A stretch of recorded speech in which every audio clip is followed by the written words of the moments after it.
Well, thank you, Annenberg School.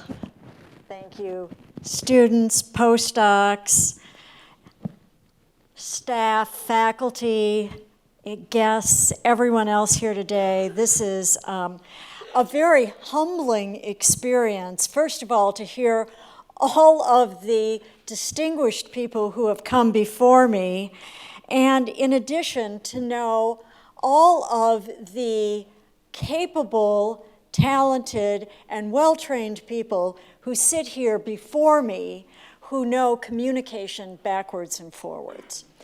And I don't pretend today to be able to educate any of you in the art of communication. But what I hope to do is to share with you some of my experiences in my very long career as a scientist, in which I have made some mistakes and also had some things go right for me, and learned along the way as to how science can be communicated more effectively.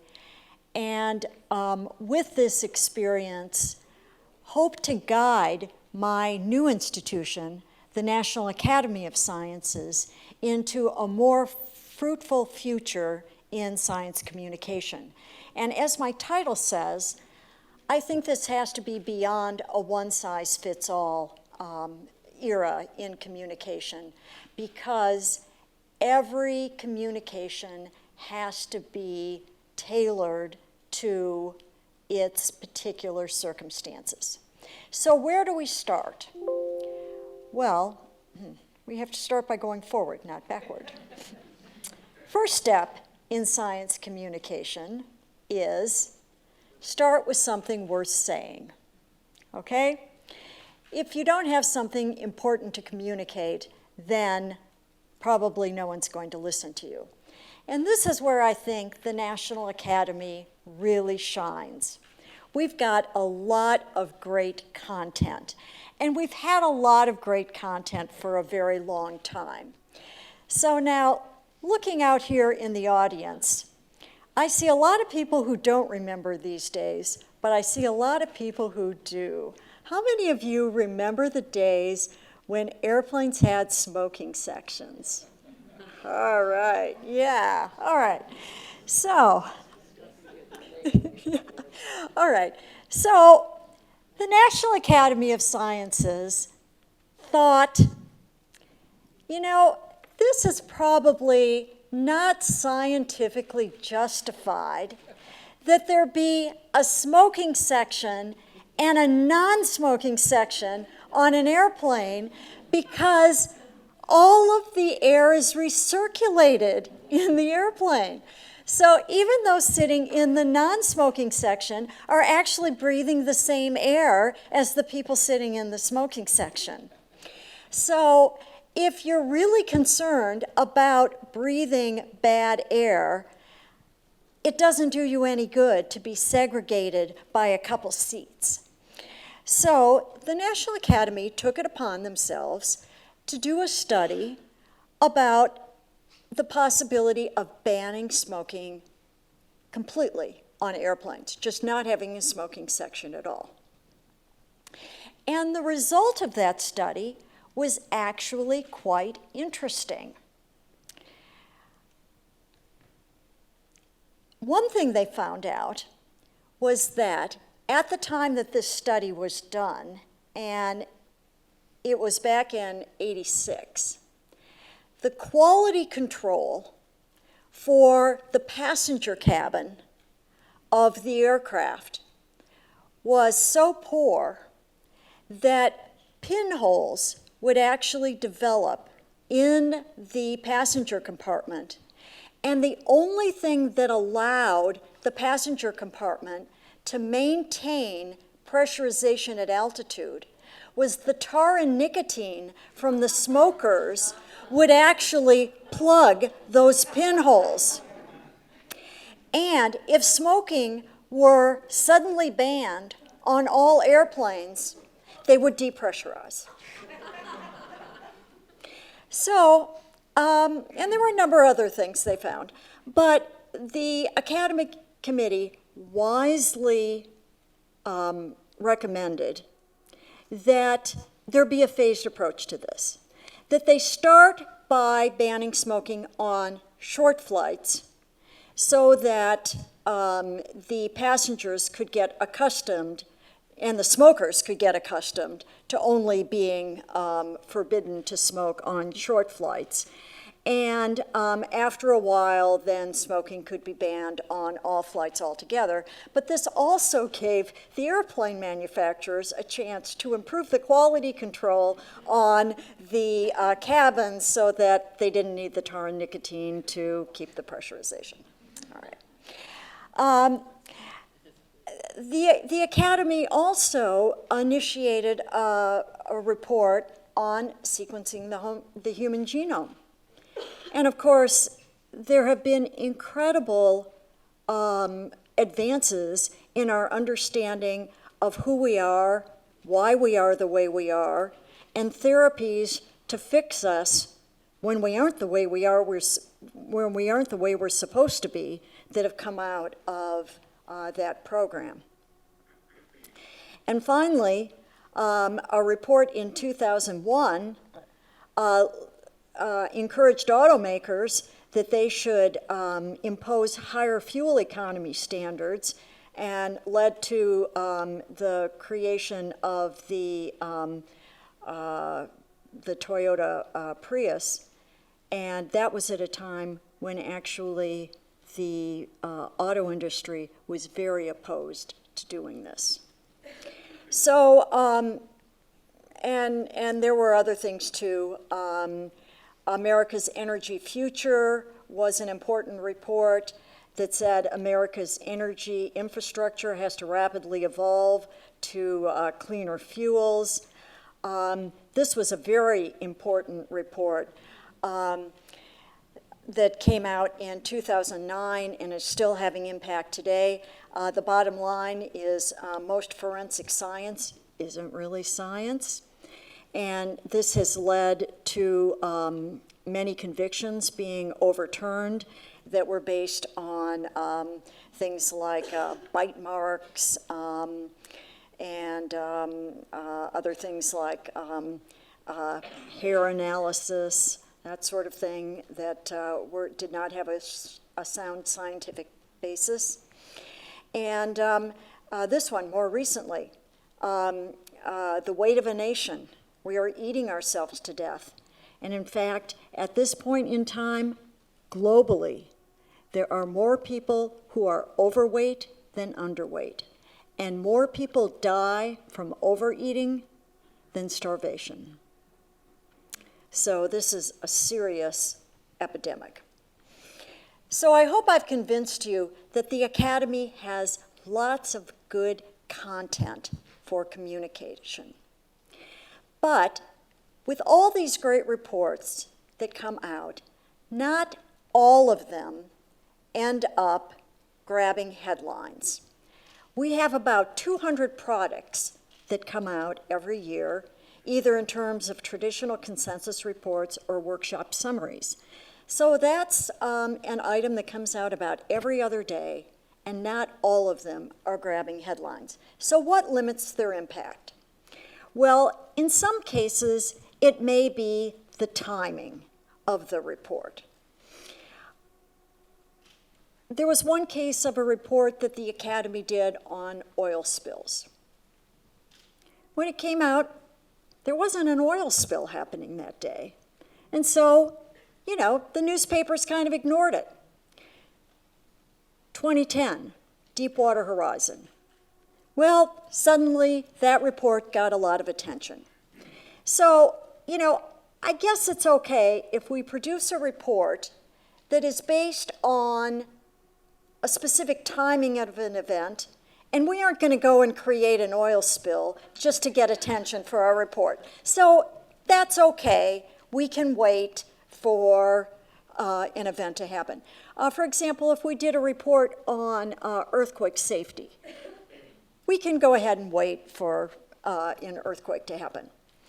Sometimes it's community structure. For example, we do lots of decadal surveys for scientific communities where a community will come together, the oceanographers, the astronomers, and what they'll do is they'll prioritize what big projects they want to do for their community, which telescopes they want to do, or which ships they need to build, or whatever.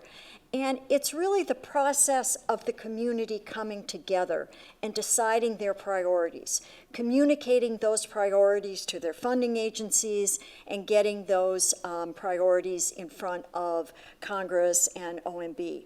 And it's that process that's important. Whether people sitting on a bar stool in Boise know about those priorities, it's probably not all that important. And so a big rollout and a big media event for that is not all that important. So that's okay. We'll allow that to have a small splash. Sometimes the outcome of a study was already clear, but the sponsor just needed the academy to give some support to it. And sometimes that's important because the federal agency might say, you know, this is where we really think we're going with this, but it would really help a lot in getting support from Congress, getting support from upper management, if we had that seal of approval from the academy. And so sometimes we pull together top people from the community, and they write the report, and then they get the support they need, and that's okay too. Sometimes reports don't grab a lot of headlines because there's a timid committee or a timid chair, and they just write a boring report. Well, that's not okay. We need to worry about reports that basically don't say much and don't advance the science or advance the policy issue. But what I'm most worried about are those that have a poor communication plan. And what I'd like to talk to you about today is how we can develop better communication for those reports that we really do want to have a better rollout, a better strategy, a bigger splash, and what we might do about that. So let me talk about what can be done to improve communication strategy for our reports. And let me talk about communication of science advice, the old way and a better approach. Now, back in the bad old days, which is some time ago, reports were funded and delivered to government agency sponsors, and funding ran out after we delivered the report to the sponsor. And there was no money left after that. And the sponsor said, "Thank you very much for the report, go away."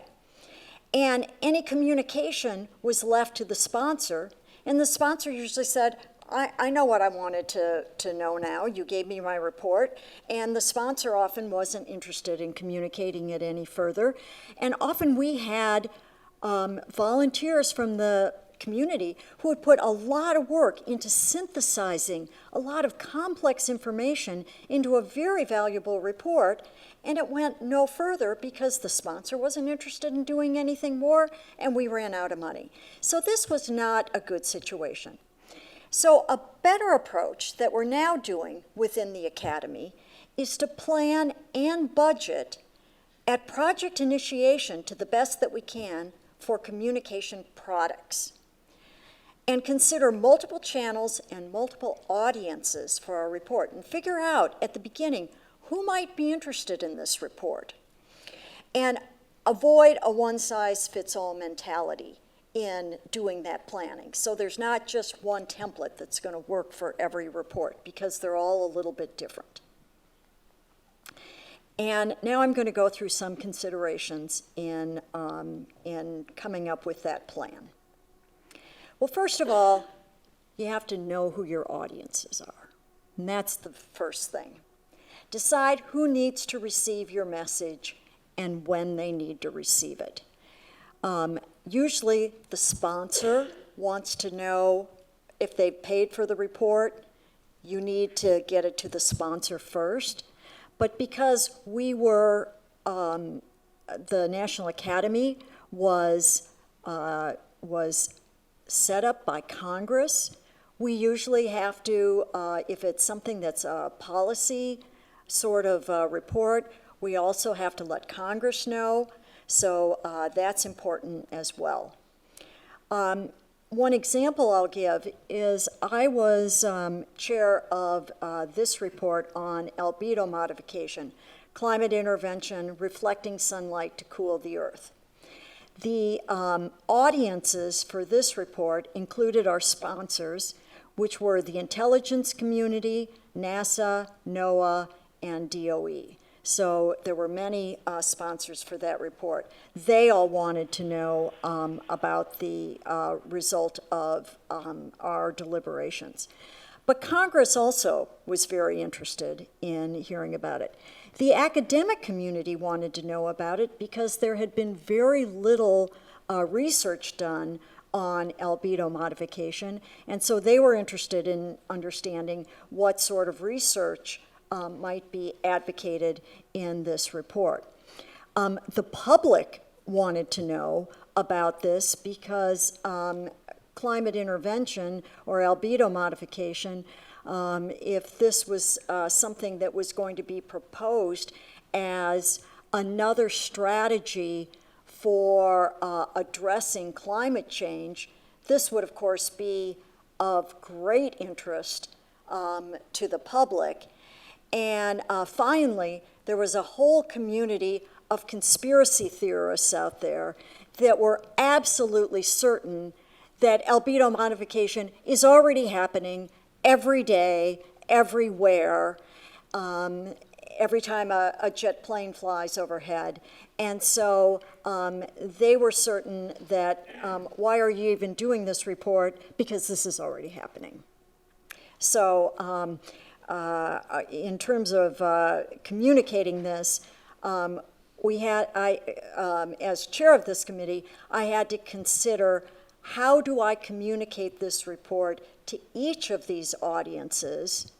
And of course, you can't have, the message is not different because you can't say different things to different audiences, but they're all interested in different parts of the report. The part of the report that the academic community wants to hear is different than the part of the report that the public wants to hear. The academic community wants to hear about what research needs to be done. The public wants to hear what are the risks. So, now the second item on my list is, once you know your audience, you need to give a trusted face to deliver the message. And this is something that I don't think we do enough of in science. We consider the message, but we don't consider the messenger. Now,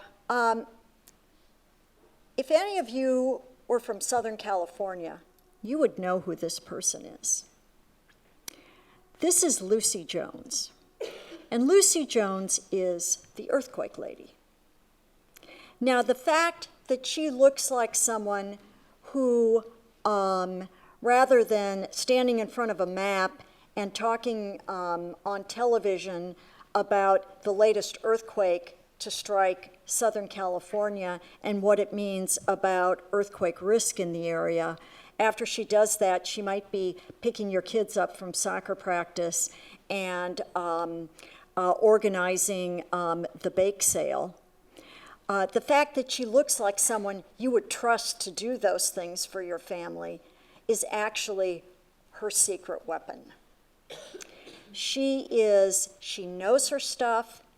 She is a solid scientist, but she's also a trusted voice in Southern California. Anytime there is an earthquake anywhere on the planet, every news station gets Lucy Jones in front of the people of California to tell them what's happening and what it means for them and their seismic risk. Now, Lucy's the right person for California and earthquakes, but she's not the right person for every message. For example, this is Norm Augustine. When the Academy wrote a report, Rising Above the Gathering Storm, talking about the need to raise awareness of how the U.S. had to invest in research to enhance American competitiveness. Norm Augustine was the right person. He was an aerospace executive who had been a former government official. He was well known on Capitol Hill, but he wasn't a scientist who looked like he wanted to line the pocketbooks of scientists because his university needed more funding or his department needed more funding. Being an aerospace executive, he could say, industry needs basic research because that's how we stay competitive. Rising Above the Gathering Storm was a very effective report, and Norm Augustine was a very effective spokesman for it. It resulted in the adoption of the American Competes Act and the creation of ARPA-E. Very effective programs. And another example is recently Kathleen Hall Jamieson got together a group of current American CEOs to sign a one-page ad in the New York Times and the Wall Street Journal advocating for research funding. Had that been signed by university presidents, it would have looked self-serving. So the messenger is extremely important. Now, this, who are you going to call?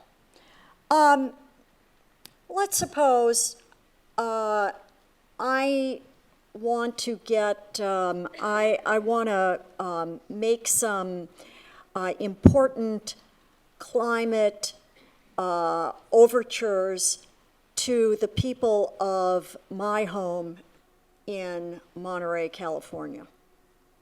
Am I going to call Art Jarrett, my Action News 8 weatherman, or am I going to call Mike Halpert, who is NOAA's expert on climate prediction?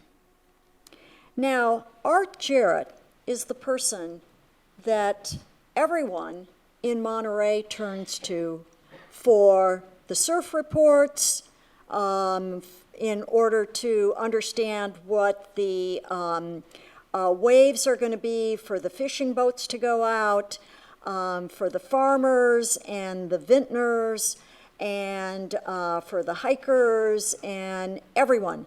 They trust Art Jarrett to give them the scoop on what they're going to do and the predictions for the week to come. Mike Halpert, they don't know Mike Halpert. So if I had the choice, I'd get Art Jarrett on my side to talk to the people of Monterey. Now, if instead my message had to be delivered to researchers, Mike would be my choice, because Mike would be the trusted voice that would be recognized by the research community. So as I say, you have to get the trusted voice that is appropriate to the community that you need to reach. Okay, third on my list.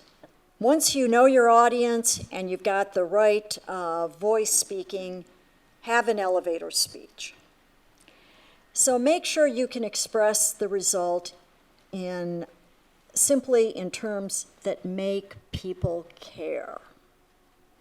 And I think that's, a lot of times people will be able to get the jargon out of their little elevator speech, but they forget they've got to have a hook in it about, yeah, but so what?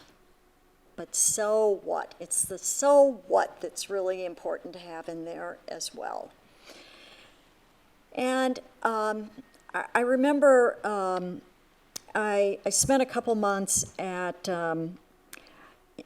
one institution talking to the young staff there that were all sort of assistant professor level. And every one of them, I asked 2 questions. Give me your elevator speech for your program manager, either at a federal funding agency or at a NGO.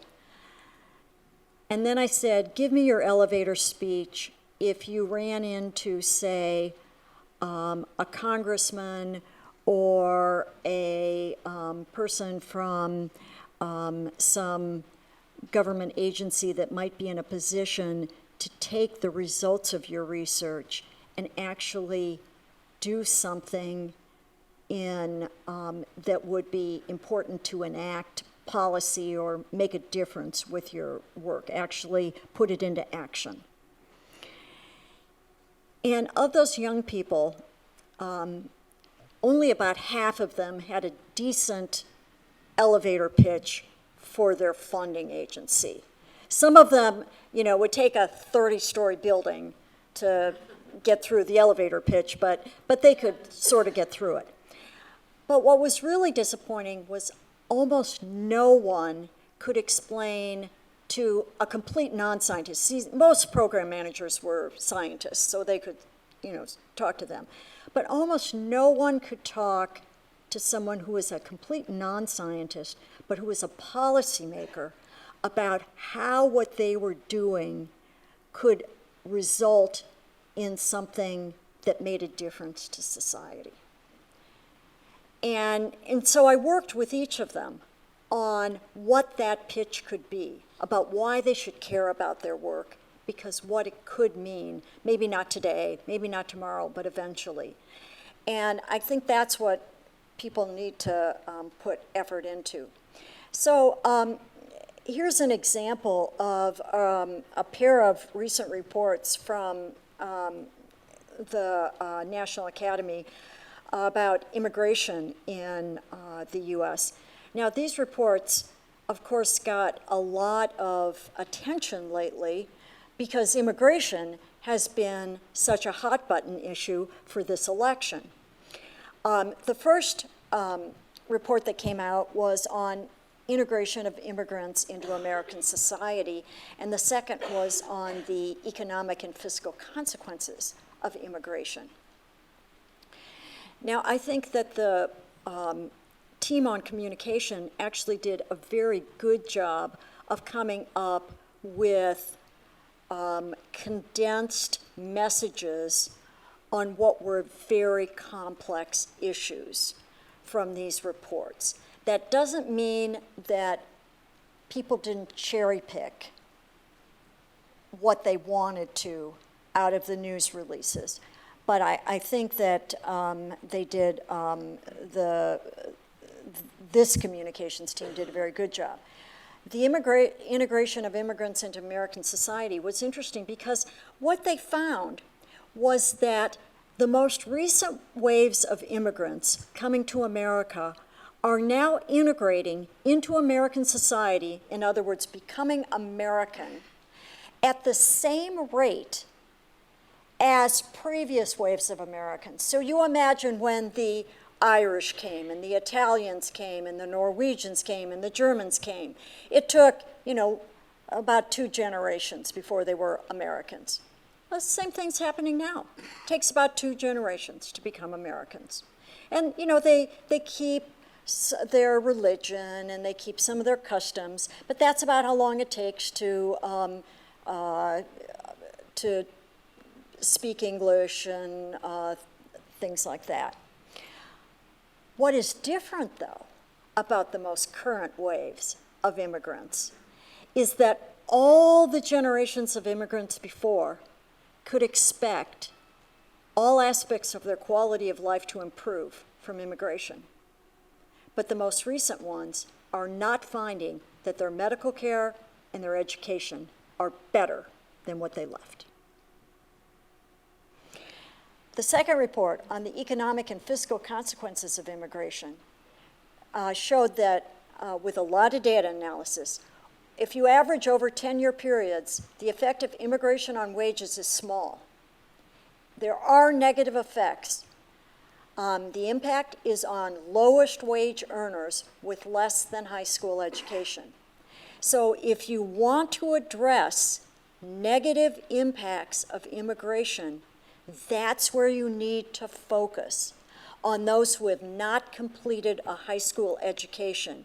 You need to get people to finish high school. Stop the dropouts, because those are the people that compete with the immigrants.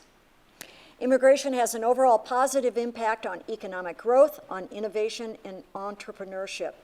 If you cut off the immigrants, you cut off our pipeline of innovation and entrepreneurship. And immigrants contribute positively to the federal budget, but if there are problems in the budget, it's at the state and local level because the children go into the school system. And so there are more children in the school system. So that's where, and other social services. So that all makes sense. Okay. Next, fourth in my list. Choose the right channel. The delivery method should fit the audience and the topic. This is, of course, a no-brainer. You can put out pamphlets, but honestly, I've never seen a Gen Xer read a pamphlet. I really haven't. So if that's the group you want to read, you better put it on YouTube, okay? It better be accessible by a smartphone. And some things are very suited to being able to see in video format. But if it's all about, say, things happening at the subcellular level, maybe it's going to be very difficult to show in a video unless you've got really good animators. So think about the topic, think about the audience, and then choose your channels. You've got books, you've got iPads, you've got smartphones, you've got webs, you've got, whatever, but figure out what channel you're going to use. And another thing is, if you're going digital, think about multi-platform from the beginning. Make responsive design. Because if you don't do responsive design, and you did something for the web and it wasn't responsive, so you have to redo it so it looks okay on an iPhone. Wow, that's the most expensive way to have ever designed something. Here's one of our reports, Arctic Matters, that had a particularly diverse rollout. It had a book, it had a website, it had a classroom poster, it had a public symposium. This one tried to reach multiple audiences, and each audience had a different kind of channel. And the topic of this was trying to show how changes that happen in the Arctic matter to someone in Kansas. It's all a connected system. You don't have to be an Eskimo to care about the Arctic. Okay, next, avoid hype. Much of false expectation is traced back to overblown press releases. And it's not just false expectation, it's even misinterpretation. And so here's just a wordle with all the things that should be avoided. Interesting, valuable, helpful, exciting. A lot of words that are judgmental, that just don't need to be in a press release or in an abstract. Kathleen is very familiar with this. This man here is the poster child for hype, very much overblown. This is Andrew Wakefield, who wrote a paper based on a very underpowered study, and it was later shown that he had a huge conflict of interest, in which he linked the mumps, measles, rubella vaccine to autism in children. His institution put out an overly hyped press release that went even beyond what the paper said in terms of stirring up a connection between the results of the study and autism. The journal, The Lancet, accepted the paper despite reservations of reviewers that the case had not been made in his paper for the connection. As I say, institutions sensationalized the findings, and politicians failed to set good examples when leaders in Great Britain were asked, based on this study, whether they would hesitate to vaccinate their children. They did not come up with the correct response. Basically, you can trace the problems we have today, for example, in California with rising rates of measles to this problem. And we're still seeing echoes of Wakefield. This is a report out of the Academy. I think this is a 2005 report. Adverse events associated with childhood vaccines, evidence bearing on causality, which looked at all of the possible things you have to worry about if you have your child vaccinated, and autism is not one of them. The worst thing that this report identified that you have to worry about is a bad batch of vaccine. That was the one thing it came up with as a possible concern, was a bad batch of vaccine. And the altimetrics here showed, since this report came out, or I guess it came out, 2005, shows how many times this report has been downloaded. So you can see it's growing in popularity. Okay, next. Diligently avoid bias in communicating the result of a report. So reports always are very often nuanced. They say something about this, they say something about that, whatever. When you communicate it, you have to communicate it in a balanced way. But you don't have to create controversy if there isn't any. If the report says very much, this is the way it is, and we do not believe that there's any controversy about that, then the communication of the report doesn't have to create it. And I love this cartoon. Well, that's one worldview, but right now I'm looking for someone to make the case that a squared plus b squared might not equal c squared. Well, obviously no one needs to make that case. I remember once when I was at the Department of the Interior, there was a report that I was director of the USGS, and there was a report that we were putting out on the mortality of bats due to white nose syndrome, which is a disease that's going around with bats. And we had another companion paper that was dealing with wind energy. And as you know, wind turbines can also be lethal to bats.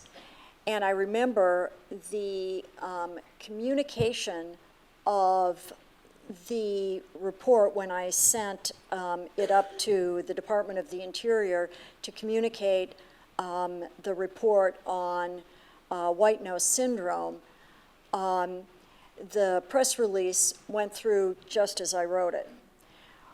On the one on the wind energy, since Department of Interior at the time was really promoting wind energy, they subtly changed the wording on the part about the bat deaths in that one. And when it came back to me, I said, hold on. And I sent the one to them about white nose syndrome. And I said, look, you can't alter the situation for the bats on the wind energy and not do it on white nose. Look. And so they said, oops, you're right. You know, we're not being unbiased here. And so they put it back the way I wrote it. We had one situation with a report on allergens that we had to treat very carefully with one of our sponsors that we found out after the fact had been funded by Mylan, who is funded by, or one of our sponsors was funded by Mylan, and we didn't find that out until after we wrote the report. So we have instituted a new policy to now ask sponsors what their sources of funding are. I'm sure many of you have served on committees and had to state whether you had conflicts of interest. Until this came up, we did not actually ask sponsors about their conflicts of interest. And so now we do. Okay, next, relate uncertainty in relative terms. So here's an example. It shows the rise in cigarette consumption in men and the rise in lung cancer in men. Now, of course, correlation is not causality. We all know that. But this is pretty damning. We've also seen similar plots that show rise in CO2 and rise in temperatures. And so, as an example, scientists are as certain that burning of fossil fuels is causing the climate to change as they are that smoking causes lung cancer. That would be a way that scientists could express their certainty on causality. And next, admit when you made a mistake. Does everyone know who these two people are? Yes, I see a lot of shaking heads. Okay, so this is Don Green and Michael LaCour, two people I got to know well while I was at Science Magazine. They wrote a paper on how canvassing of voters by actual gay couples could change the mind of the voters on gay marriage when a gay referendum is on the ballot. And Don here on the left is at Columbia, whereas Michael was at UCLA. And it turns out that Michael, who did the data collection, made the whole thing up. He falsified the entire data set. And when Don found out about it, we published the paper in Science. When Don found out about it, he requested that Science retract the paper.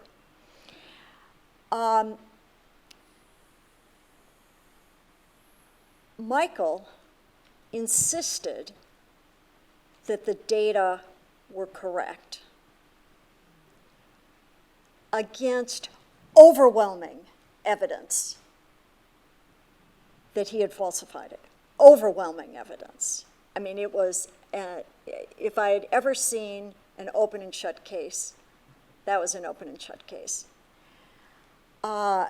And what was interesting about it is even though they were both authors on this paper that had to be retracted, the community actually dealt incredibly graciously with Don Green, even though he could be held quite liable for not having properly supervised the student, and for, at the time the paper was published, there was a referendum on the ballot in Ireland for gay marriage, and their technique was actually used to try to convince voters to vote for the referendum. And you can imagine how the proponents of the ballot felt when the paper was retracted the day before the election. So, there could have been a lot of ill will towards Don, but because he did the stand-up thing and retracted the paper and all of that, the community actually dealt quite generously with him. So, admit when you made a mistake and things go much better for you. Michael, on the other hand, will have to find another career. And I think this is the last of mine. Be responsive. Decision makers need answers now or yesterday. New research takes years. So do the best with what you have. And so as an example of this, even if you have incomplete understanding, it should not prevent disclosing what you do understand. So as an analogy in medicine, every day, decisions are made on the best available information. But above all, you should do no harm. And this plot shows life expectancy in Africa, starting in 1958, going up to the beginning of this century. And it shows how life was increasing in those countries, Botswana, Uganda, Zimbabwe, Kenya, and South Africa. And all of the life expectancy curves tip over. And they tip over at slightly different times, but starting in generally in the late 80s, mid to late 80s. And right at this point, around 1986, the Academy did a study. And the study that the Academy did was this one, Confronting AIDS, Directions for Public Health, Healthcare, and Research. And this study raised awareness about HIV/AIDS as a public health epidemic and spurred the US government to make prevention and treatment a national health priority. And the reason why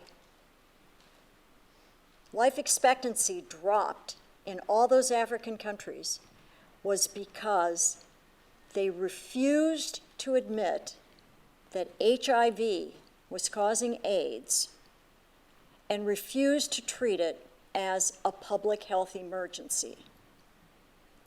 At that same time, this Academy study raised awareness of HIV/AIDS as a public health epidemic and spurred the US government to develop treatments. And this was before people started dying in Africa. Even before they started dying, the Academy did this report and changed the course of this epidemic in the US. Changed the course of it, and eventually changed it in Africa too, because these treatments became available. And what's interesting about this is that it was done under the administration of the man who said, government is not the solution to our problem, government is the problem. But yet, he found this report so compelling that money was made available for the basic research to find treatment for HIV/AIDS. So that's important. Okay, so I'll just end here with my 10-point communications checklist. Generate content, know your audience, provide a trusted face, have your elevator speech, use appropriate channels, avoid hype, avoid bias, relate uncertainty in relative terms, admit mistakes, and be responsive. So I'm happy to take questions. Thank you all very much.